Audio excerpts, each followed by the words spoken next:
উত্তরপ্রদেশের সম্বলে যে ঘটনাটি কিছুদিন আগে ঘটেছে সেটি সম্বন্ধে নিশ্চয়ই আপনারা ওয়াকিবহাল আছেন।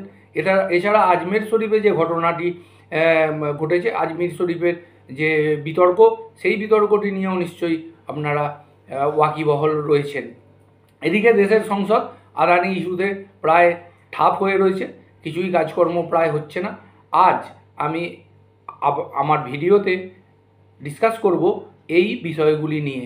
এই বিষয়গুলি অর্থাৎ মন্দির মসজিদের যে বিতর্কগুলি রয়েছে, সেই মন্দির মসজিদের বিতর্কগুলিকে কন্ট্রোল করার জন্য ভারতবর্ষে একটি আইন রয়েছে, যে আইনটির নাম হলো প্লেসেস অফ ওয়ারশিপ অ্যাক্ট 1991।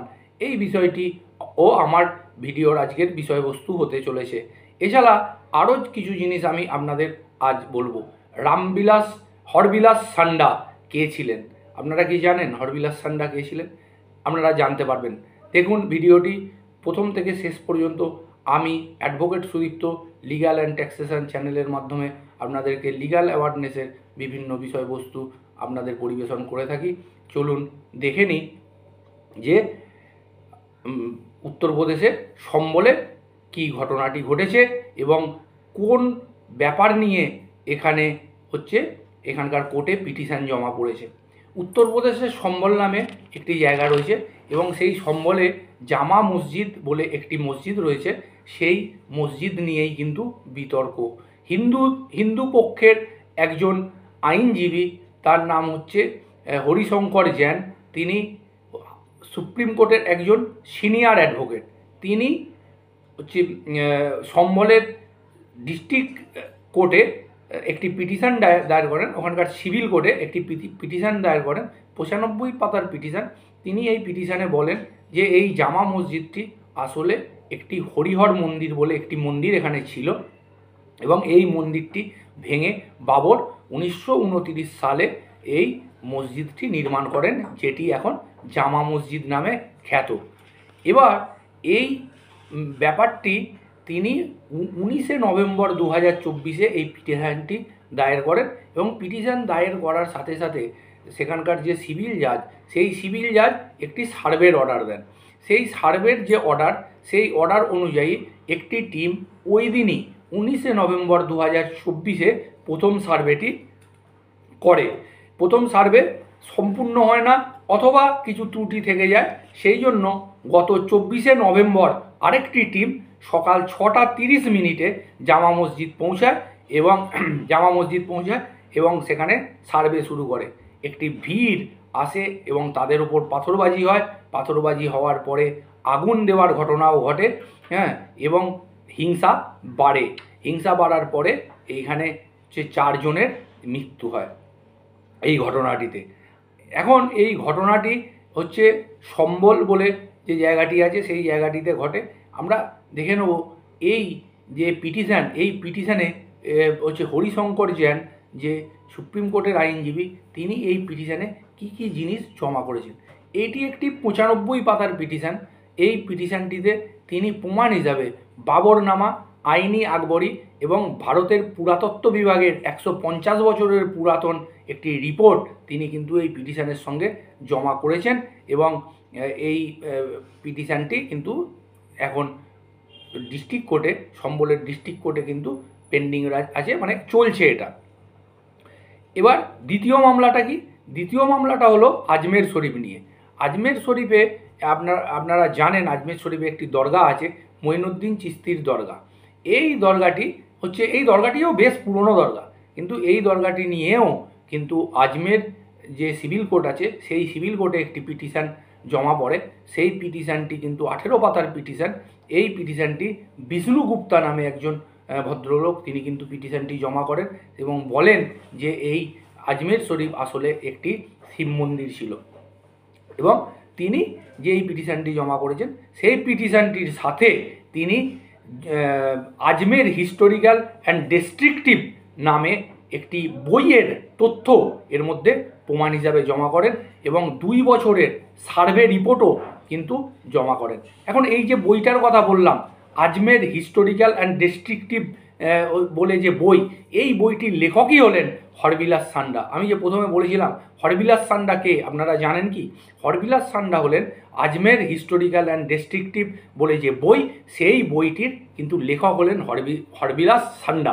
তো হরবিলাস সান্ডা হলেন ভারতবর্ষের একজন ন্যায়বিদ, ভারতবর্ষের একজন বিখ্যাত ন্যায়বিদ হলেন হরবিলাস সান্ডা। এখন ব্যাপারটা হচ্ছে, আপনারা কি জানেন চাইল্ড ম্যারেজ রেজিস্ট্রেশন অ্যাক্ট? হ্যাঁ, চাইল্ড ম্যারেজ মানে বাল্য বিবাহ প্রতিরোধ আইন, বাল্য বিবাহ প্রতিরোধ আইন যে ভারতবর্ষে চলছে, সেটি কিন্তু এই হরবিলাস সান্ডারই কিন্তু হরবিলাস সান্ডারই কিন্তু এর পিছনে কিন্তু অবদান রয়েছে। হরবিলাস সান্ডার ব্যাপারে আমরা জেনে নিই একটুখানি। হরবিলাস সান্ডা জন্মগ্রহণ করেন 1867 সালে। 1955 সালে তার মৃত্যু হয়। 1892 সালে তিনি সাবজাজ হিসাবে কিন্তু কাজ শুরু করেন, আইন বিভাগের সাবজাজ হিসাবে।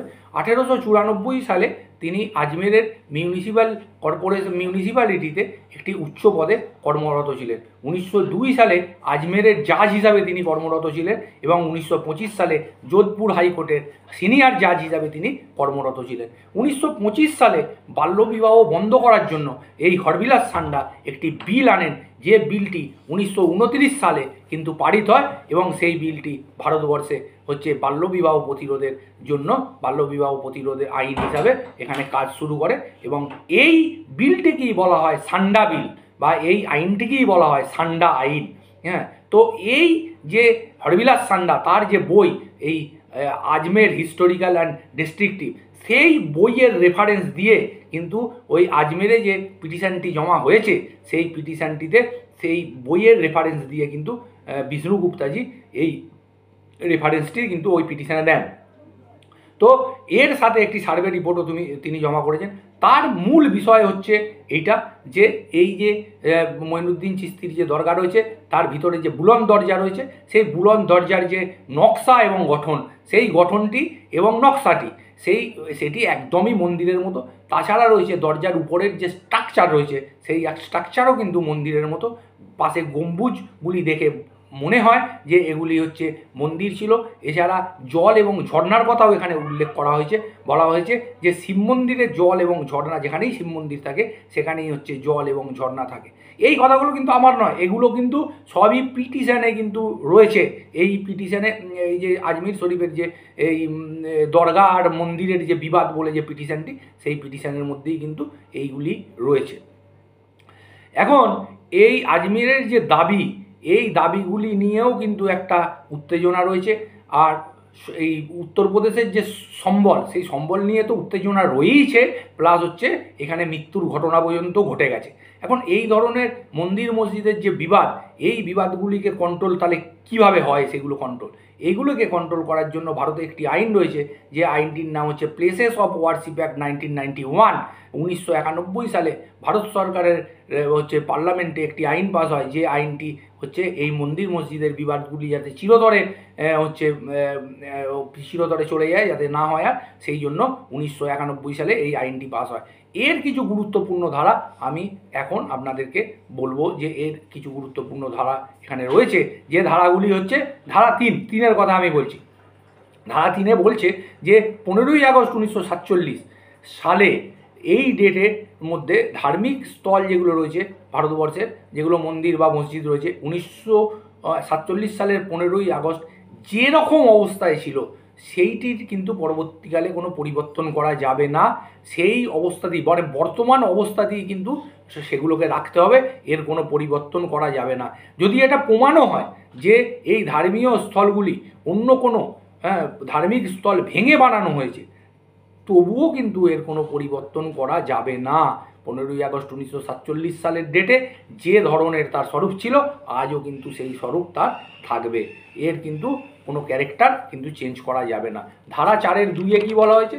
ধারা 4-এর 2-এ বলা হয়েছে যে 15ই আগস্ট 1947 সালে মজুদ যে সমস্ত উপাসনাস্থল বা ধার্মিক তার যে চরিত্র, সেই বদল করার জন্য বিভিন্ন আদালতে যে পেন্ডিং পিটিশনগুলি রয়েছে, সেই পেন্ডিং পিটিশনগুলি কিন্তু এই আইন হচ্ছে বলবৎ হওয়ার সাথে সাথে সেই পিটিশনগুলো কিন্তু নাল অ্যান্ড ভয়েড হয়ে যাবে। সেই পিটিশনগুলোও কিন্তু আর কিন্তু থাকবে না, সেই পিটিশনগুলো কিন্তু আর মুভ করা যাবে না, কোনো আইনি প্রক্রিয়া কিন্তু আর কিন্তু করা যাবে না। এই আইনটা চালু হওয়ার সাথে সাথে সেই আইনি প্রক্রিয়াগুলোও কিন্তু আর থাকবে না, এগুলোও কিন্তু নাল অ্যান্ড ভয়েড হয়ে যাবে। কিন্তু একটা বিষয় রয়েছে, যদি কোনো পরিবর্তন 15ই আগস্ট 1947 সালের পরে কিন্তু যদি কোনো পরিবর্তন হয়, তাহলে কিন্তু আইন মাফিক এর হচ্ছে পিটিশন বা আইনি প্রক্রিয়া কিন্তু চালু করা যেতে পারে। এখন ধারা 5 কী বলছে, এই আইনটি কিন্তু শুধুমাত্র রাম জন্মভূমি এবং বাবরি মসজিদের ক্ষেত্রে এটি বলবৎ হবে না। যখন 1991 সালে এই আইনটি যখন চালু হয়েছিল, তখন কিন্তু রাম মন্দির তখন তৈরি হয়নি, তাই রাম মন্দিরকে কিন্তু এটা ছাড় দেওয়া হয়েছিল। রাম মন্দিরের ব্যাপারে এটা ছাড় দেওয়া হয়েছিল। তখন ভারতের বিজেপি, বিশ্ব হিন্দু পরিষদ এবং হিন্দুদের যে আরও বেশ কিছু সংগঠন ছিল, সেই সংগঠনগুলো কিন্তু রাম মন্দির নিয়ে জোর আন্দোলন তখন করছিল। তাই ভারতের সংসদে কিন্তু এই আইনটা যখন পাস হয়, তখন রাম মন্দিরের ব্যাপারটাকে শুধুমাত্র ছাড় দেওয়া হয়েছিল। ধারা 6 কী বলছে? ধারা 6 বলছে যে এই পরিবর্তনের যে ব্যাপারটা ধারা 3 বলা হয়েছে, সেইটি যদি কেউ উল্লঙ্ঘন করে, তাহলে সেই ব্যক্তির 3 বছরের জন্য জেল হতে পারে এবং জরিমানাও হতে পারে।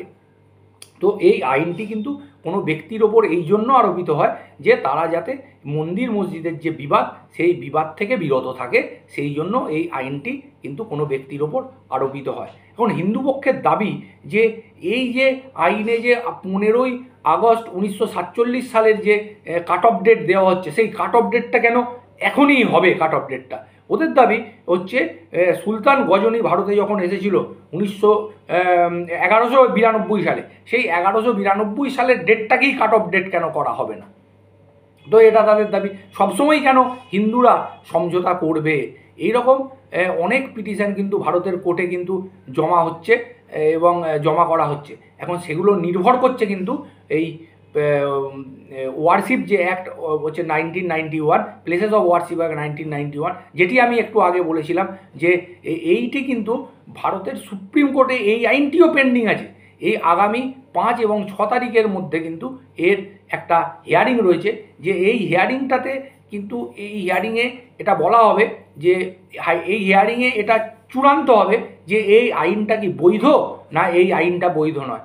যদি এই আইনটা বৈধ হয়, অর্থাৎ প্লেসেস অফ ওয়ারশিপ অ্যাক্ট 1991 যদি বৈধ হয় এবং এটা যদি সারা ভারতে বলবৎ থাকে, তাহলে বিভিন্ন কোর্টে যে এই যে সার্ভে করার জন্য যে পিটিশন জমা পড়েছে, তাহলে সেগুলো কিন্তু আর থাকবে না, সেগুলোর নিষ্পত্তি হয়ে যাবে। আর যদি সুপ্রিম কোর্ট বলে যে না, এই আইনটা বেআইনি, এই আইনটা অসাংবিধানিক, তাহলে কিন্তু এই সার্ভের জন্য আরও অনেক পিটিশন কিন্তু ভারতের বিভিন্ন কোর্টে কিন্তু জমা পড়বে বলেই আমার মনে হয়। তো এখন যে এই ঘটনাগুলো তো ঘটছে, এখন আমার একটা মধ্যে আমার একটা অ্যাপিল রয়েছে, যে অ্যাপিলটা যে ভারতে কিন্তু আইনের শাসন চলে।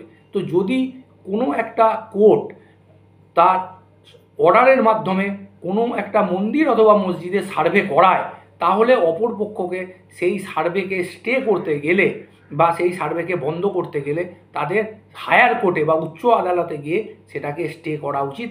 আইন নিজের হাতে নেওয়া উচিত নয়। আইন নিজের হাতে নিলে হিংসা বাড়ে, আইন নিজের হাতে নিলে মায়ের কোল খালি হয়, মানুষ মারা যায়, হিংসা বাড়ে। তাই আমার আবেদন কখনো যদি কোনো ব্যাপার এই ধরনের ঘটে, কোনো কোর্টের নির্দেশে সার্ভে হয় অথবা প্রশাসন কোনো কিছু করে, তাহলে আপনারা আইনের শরণাপন্ন হবেন, আইন নিজের হাতে তুলে নেবেন না।